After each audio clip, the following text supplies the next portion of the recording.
তাহলে আকবরের জীবনী সম্বন্ধে বলছি হিস্ট্রিতে। তোমরা সবাই মন দিয়ে শোনো, লেখো, সবাই লাইক অ্যান্ড সাবস্ক্রাইবটা অবশ্যই দিয়ে দাও। আকবরের জীবনী। মুঘল সাম্রাজ্যের তৃতীয় সম্রাট, যিনি 1556 থেকে 1605 খ্রিস্টাব্দে অবধি রাজত্ব করেন। পৃথিবীর ইতিহাসে ইনি মহান শাসকদের অন্যতম হিসেবে মহামতি আকবর নামে পরিচিত।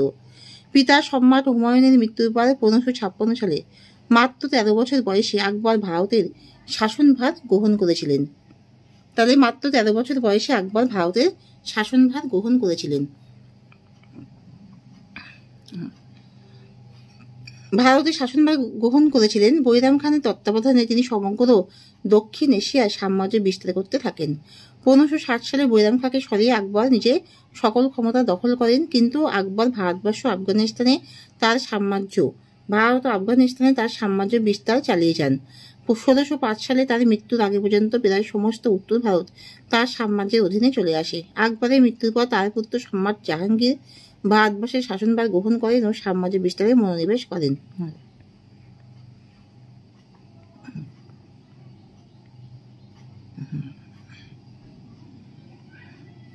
পারিবারিক জীবন। সাম্রাজ্যের রাজপুতদের সাথে সুসম্পর্ক রাখার স্বার্থে আকবর বিভিন্ন রাজবংশের রাজকন্যাদের বিয়ে করেন। তবে তার স্ত্রীদের মধ্যে সবচাইতে আলোচিত হলেন যোধাবাই। আমলাতন্ত্র। রাজ্য শাসনের জন্য আকবর আমলাতন্ত্র চালু করেন এবং প্রদেশগুলোকে স্বায়ত্তশাসন দান করেন। আকবরের আমলাতন্ত্র বিশ্বের সবথেকে ফলপ্রসূ আমলাতন্ত্রের মধ্যে অন্যতম। তিনি প্রত্যেক অঞ্চলে সামরিক শাসক নিয়োগ দেন। প্রত্যেক শাসক স্বশাসিত প্রদেশের সেনাবাহিনীর দায়িত্বে ছিলেন। রাজপুতদের সাথে সম্পর্ক। আকবর বুঝতে পেরেছিলেন যে রাজপুতরা তার শত্রু হিসেবে যেমন প্রবল, কিন্তু মৃত্যু হিসেবে নির্ভরযোগ্য। তাই রাজপুতদের সাথে তিনি যেমন সন্ধি করার প্রয়াস করেছিলেন, কিছুটা যুদ্ধের দ্বারা এবং অনেকটাই বিবাহ সূত্রের দ্বারা তিনি প্রয়াসে সফল হয়েছিলেন। আমেরের রাজা ভরমল কন্যা যোধাবাইয়ের সাথে তার বিবাহ হয় এবং ভরমলের পুত্র রাজা ভগবান দাস আকবরের সবাই নবরত্নের একজন ছিলেন। ভগবান দাসের পুত্র রাজা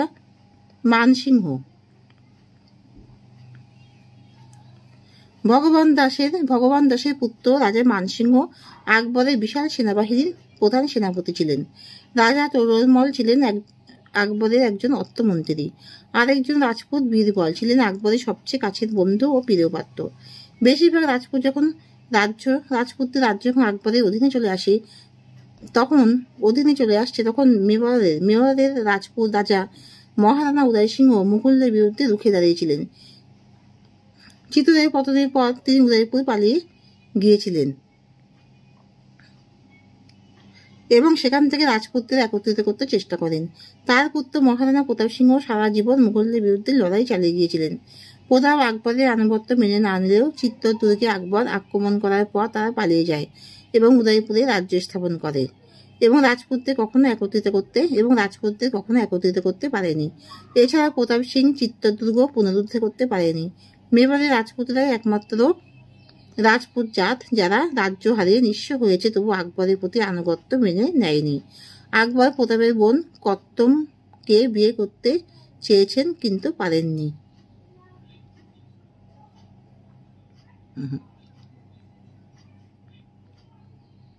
আকবরের ধর্মীয় দৃষ্টিভঙ্গি। আকবর তার নিজস্ব ধর্মীয় দৃষ্টিভঙ্গি থেকে দ্বীন ইলাহি নামক ধর্ম চালু করার চেষ্টা করেন। দ্বীন ইলাহির প্রাথমিক শিষ্যরা হল আকবরের সময়কালে বীরবল, যুবরাজ সেলিম, আবুল ফজল ইবন মুবারক, কাসিম খান, আজম খান, শেখ মুবারক। আকবরের আমলে শিল্পকলা ইতিহাসও আকবরের আমল এক স্মরণীয় অধ্যায়। তার আমলে বহু প্রাসাদ, সমাধি, উদ্যান ও দুর্গ নির্মিত হয়। তার আমলে যে শিল্পরীতি গড়ে ওঠে তাতে ভারতীয় পারসিক শিল্পরীতির মিশ্রণ লক্ষ্য করা যায়। তার আমলে নির্মিত ফতেপুর সিক্রি, সেলিম চিশতির সমাধি, দেওয়ানি আম, দেওয়ানি খাস, জামি মসজিদ, বুলন্দ দরওয়াজা, হুমায়ুনের সমাধি, সেকেন্দার সমাধি ভবন মুঘল শিল্পের উল্লেখযোগ্য উদাহরণ। ফতেপুর সিক্রির স্থাপত্য সৌন্দর্যকে ফাগুসন মহৎ প্রাণীর প্রতিবিম্ব বলে অভিহিত করেছেন। আকবরের নবরত্ন সভা। আকবরের সদস্যদের মধ্যে নবরত্ন হিসেবে যারা ইতিহাস খ্যাত হয়েছেন তারা হলেন তোডরমল, ফতেহুল্লাহ সিরাজি, তানসেন, বীরবল, আবুল ফজল, কবি ফৈজি, আব্দুল রহিম খান, ফকির আজিউদ্দিন, সেনাপতি মানসিংহ, মোল্লা দো পেয়াজা।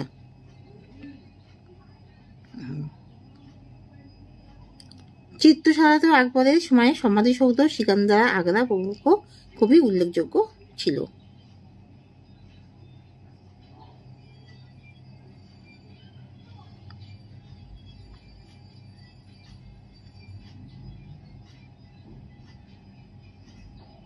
রাজত্ব 11 ফেব্রুয়ারি 1556 থেকে 27 অক্টোবর 1605 খ্রিস্টাব্দ পর্যন্ত তার রাজত্বকাল ছিল। তার পূর্বসূরি হুমায়ুন আর উত্তরসূরি হচ্ছে জাহাঙ্গীর। রাজপ্রতিভু বৈরাম খাঁ, 1556 থেকে 1561।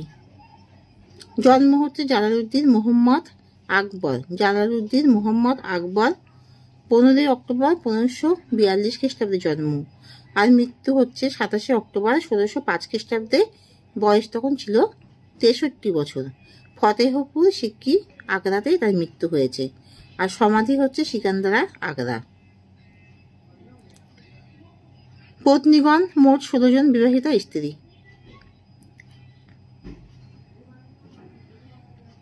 তবে এখানেই শেষ করলাম।